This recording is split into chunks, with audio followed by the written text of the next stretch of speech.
En el nombre del Padre, y del Hijo, y del Espíritu Santo. Amén. Dios te salve María, llena eres de gracia, el Señor es contigo. Bendita tú eres entre todas las mujeres, bendito es el fruto de tu vientre, Jesús. Santa María, Madre de Dios, ruega por nosotros los pecadores, ahora y en la hora de nuestra muerte. Amén. En el nombre del Padre, y del Hijo, y del Espíritu Santo. Amén. Iniciamos en este momento, suplicando la gracia de Dios, una serie de breves reflexiones sobre la doctrina y la espiritualidad de Santa Catalina de Siena. En otra oportunidad hemos hecho unos pequeños segmentos en audio, unos 4 segmentos de una media hora cada uno, siguiendo el camino de su vida, su biografía, allá en el siglo XIV, un siglo difícil, un siglo traumático en muchos aspectos para la sociedad y especialmente para la Iglesia. Un siglo tan traumático que en el año 1378 vio la tragedia de la división. Es la época en la que tenemos un papa en Roma y un papa en Aviñón. Aunque este gran cisma de Occidente apenas duró unos 40 años, en esos 40 años el daño que se causó a la credibilidad de la Iglesia y el daño que se causó a muchísimas comunidades religiosas fue realmente perdurable. Es interesante ver que en épocas tan difíciles, en tiempos tan oscuros, Dios envía personas llenas de tanta luz. Y por eso, aunque se trata de un siglo tan difícil, no es un momento de oscuridad únicamente, sino que es el tiempo escogido por la providencia divina para regalar a los siglos venideros un verdadero faro de doctrina cristiana.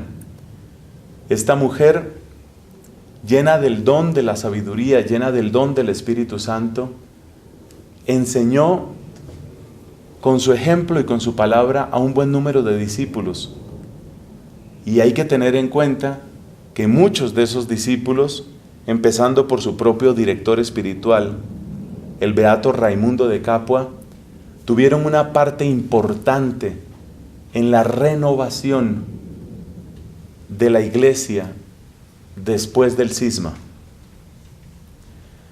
¿Por dónde empezar cuando se trata de la doctrina de Santa Catalina? Pues pensemos en las fuentes. ¿Qué tenemos sobre ella? Tenemos el testimonio de las personas que la conocieron. Básicamente hay 2 biografías que son las fuentes principales de todo lo demás que se ha escrito sobre ella. Una que se llama la leyenda mayor y otra que es la leyenda menor. Paréntesis, tengas en cuenta que la palabra leyenda en su original latino no quiere decir una fábula, no quiere decir un relato fantasioso. Leyenda, del verbo lego, legis, legere, quiere decir lo que hay que leer, aquello que se debe leer. Y en este caso, la leyenda mayor y la leyenda minor, es decir, la leyenda mayor y la menor, son precisamente eso. Son aquellos escritos fundamentales que tienen lo mínimo que debe saberse y que debe leerse de la vida de ella. Como la vida de ella es fundamentalmente la vida de una persona consagrada a Cristo y al servicio de la Iglesia, en esas biografías ya se encuentran rasgos muy importantes de su espiritualidad y de su doctrina, y por eso decimos que esas mismas biografías ya son una fuente para conocer su pensamiento. Pero luego están los escritos. De los escritos de Santa Catalina hay 3 fuentes muy claras. La primera, y con mucho la más importante, Es una obra que se llama El Diálogo. El nombre completo es Diálogo de la Divina Providencia. Y se llama diálogo porque es como una conversación entre esta mujer y Dios nuestro Padre. Sin embargo, tal vez la palabra diálogo es un poco exagerada, porque las intervenciones de Catalina son muy pocas y casi siempre se trata de frases breves o de preguntas muy concretas que luego dan espacio a largos desarrollos, llamémoslos desarrollos teológicos, que presenta Dios nuestro Padre. O sea que en realidad el diálogo lo podemos catalogar como una serie de inspiraciones que Dios Padre le ha dado a Catalina. Esa es la principal fuente en lo que tiene que ver con la doctrina. Aparte del diálogo, hay una serie de composiciones que se suelen llamar oraciones y soliloquios. Las oraciones, como su nombre lo indica, son plegarias, alabanzas, intercesiones, ofrecimientos que la doctora de Siena hace a Cristo, a María Santísima, a Dios nuestro Padre, o al Espíritu Santo también. Esas son las oraciones. Se llaman soliloquios, una palabra un poco menos conocida quizás. Un soliloquio es como una conversación con uno mismo.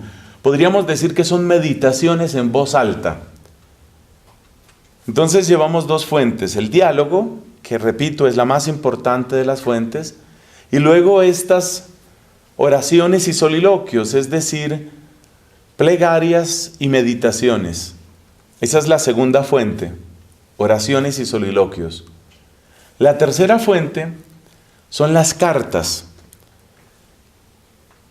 La parte más interesante de las cartas está en que es algo así como poner en movimiento la doctrina.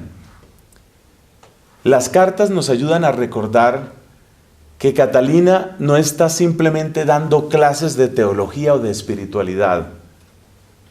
Su saber es siempre un llamado a la conversión y a la santidad, y no es un llamado abstracto, es un llamado a personas específicas. Hay, por ejemplo, una carta a un judío. En esa carta, con gran amor, le presenta a Jesucristo como el objeto de su esperanza y de su amor. Hay cartas, algunas a la familia. Hay cartas a compañeras de comunidad. Sabemos que Catalina pertenecía a las vírgenes seglares de aquella época y le escribe a algunas de las Mantelate. Hay cartas a sacerdotes, incluyendo a su director espiritual Raimundo. Hay cartas a obispos y cardenales. Entre esas cartas a estos personajes de alta jerarquía, hay que destacar la libertad con la que ella se expresa. Es respetuosa en cuanto a los cargos que tienen las personas, pero ese respeto no se convierte en una especie de complejo o de encogimiento. Ella habla con mucha libertad. No le interesa lo suyo, le interesa a Cristo, le interesa a la iglesia.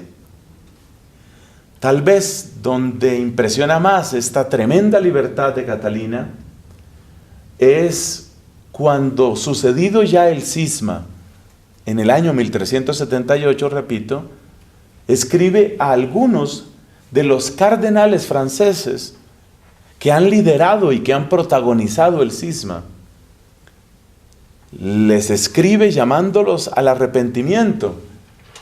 Sus palabras rayan en lo que podríamos llamar un vigoroso regaño. Le habla a la conciencia de estos altos jerarcas y sus palabras son de este tono, usted sabe que está pecando, usted sabe que está dañando a la iglesia. Cuando se piensa que esta era una mujer humilde, de pueblo, sin títulos ni instrucción, es decir, con el único título, pero es el más glorioso, con el único título de bautizada, pues realmente impresiona esa libertad. Las cartas pues nos ayudan a ver cómo la doctrina se pone en movimiento, pero las cartas no traen, en general digamos, elementos doctrinales esencialmente distintos de lo que aparece en el diálogo. De modo que para todos los efectos prácticos de estudio de la doctrina de Catalina, prácticamente podemos concentrarnos en el diálogo. Pero lo que nosotros vamos a hacer aquí no es una lectura del diálogo, ni siquiera vamos a hacer una exposición de la obra como tal, sino que vamos a tomar algunos temas. Y esos temas, en este caso seleccionados por este servidor, lo que intentan es presentar la secuencia del pensamiento y la secuencia de la predicación de Catalina. Y con la palabra secuencia me refiero a cuál es como la lógica que mueve su manera de presentar el misterio cristiano. Hay que tener en cuenta que no estamos ante una profesora de teología, no estamos ante una profesora de Biblia. Es un alma enamorada, llena de Espíritu Santo, ciertamente, y un alma urgida por llevar el don de la conversión y la aspiración a la santidad al mayor número de personas. Por eso su doctrina, siendo profunda al mismo tiempo, conserva siempre un tono de exhortación. Ese apremio, ese apremiar por la conversión, ese llamar a una mayor fidelidad y a una mayor ofrenda hacia Cristo, está siempre presente. Por eso también su lenguaje, más que utilizar conceptos muy refinados, utiliza imágenes, y por ahí vamos a empezar, por una imagen, la imagen del río. En lo que queda de esta primera reflexión, y luego, en la siguiente por lo menos, vamos a presentar esta imagen del río, porque en cierto sentido es la primera entre muchas imágenes que ella utiliza. Con el río, ella quiere aludir al obstáculo principal que separa al hombre de Dios. Podemos decir que el punto de partida de su antropología es que el hombre no solamente es imagen de Dios, sino que está hecho para Dios. Encontrará su plenitud únicamente en Dios. Separándose de Dios, el hombre se traiciona a sí mismo, se hace daño a sí mismo. Por consiguiente, lo normal sería que esta H que representa hombre llegara a esta D que representa Dios. Pero hay un obstáculo en el que naufragan muchas personas, en el que se ahoga mucha gente. Ese obstáculo es un río, y ese río representa, por una parte, el pecado, pero por otra parte representa lo que llamaríamos el mundo. Es interesante la imagen por muchos aspectos y la iremos presentando en sus distintas dimensiones. Por ejemplo, es muy interesante porque muestra que el pecado, aunque es personal, es decir, cada persona se ahoga, al mismo tiempo tiene una dimensión, llamémosla social. Es decir, nosotros aprendemos a pecar el pecado contagia. Mi pecado inspira a otro. Y yo he pecado en parte, inspirado por otros. El pecado forma alianzas pegajosas de las que es difícil desprenderse. Entonces, es un mismo río y al mismo tiempo son distintas personas. Los adjetivos que podemos dar a este río son muchos. Y en esta primera sesión, yo quiero referirme a estos 4 que aparecen en nuestro tablero. Los ríos tienen crecidas que son imprevisibles. Y así también sucede con el pecado. Estamos tranquilos, nos consideramos seguros, creemos que ya hemos vencido tal o cual falta, y de repente una riada, de repente una crecida, y nos lleva. Ese carácter de imprevisible que tiene el río explica aquella recomendación que nos hace Jesús: velad y orad. ¿Por qué hay que velar? ¿Por qué hay que vigilar? Hay que vigilar porque el río es imprevisible. Hay que vigilar porque yo no sé en qué momento va a llegar la tentación que me puede, la tentación que me arrastra. En ese sentido, el río es imprevisible. El río es potente. Tal como presenta las cosas Catalina, es un río ancho, cenagoso, ya dijimos, que tiene sus crecidas y sus riadas.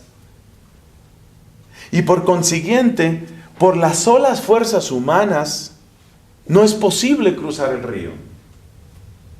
En términos de teología, eso es lo que se llama la necesidad de la gracia. El ser humano, por sus solas fuerzas, no puede. Se necesita la gracia de Dios. Se necesita el auxilio divino. El río es potente. Este poder, de nuevo tenemos que mirarlo en su doble dimensión. Es poder que uno detecta en sí mismo. Cuando uno intenta liberarse del pecado, aunque cambien los pecados que cada uno comete, al intentar liberarse del pecado uno experimenta que no es sencillo. Y de hecho uno experimenta que los pecados que están más adentro son también los más difíciles de erradicar. Por ejemplo, el juzgar a las otras personas, el creerse mejor que otras personas, el juzgar no solamente condenando a otros, sino sobre todo creyéndose uno el que está a salvo, el que hace las cosas bien. Eso, especialmente eso, es muy difícil de quitar. Eso no es fácil. Llegar a la verdadera sinceridad, llegar a la pureza de intención, llegar a la limpieza de corazón, llegar a la humildad verdadera, son cosas que parecen estar en la otra orilla y uno se da cuenta que no es sencillo llegar allá. La espiritualidad jesuita habla del pecado dominante como aquella área de la vida en la que seguramente voy a tener las más grandes confrontaciones. Esto es importante, porque el pecado dominante es el pecado potente. Y cada persona, si se examina bien, ya esto nos va apuntando hacia otro tema cateriniano, que es el conocimiento de sí mismo. De eso tendremos que hablar bastante. Pero por lo pronto nos damos cuenta que el pecado es potente. Es potente, ya dijimos, en la dimensión personal, pero también es potente en la dimensión comunitaria. Hoy esto aparece en nuestra sociedad, por ejemplo, con el nombre de corrupción. La corrupción es uno de los peores cánceres que están afectando a nuestra sociedad.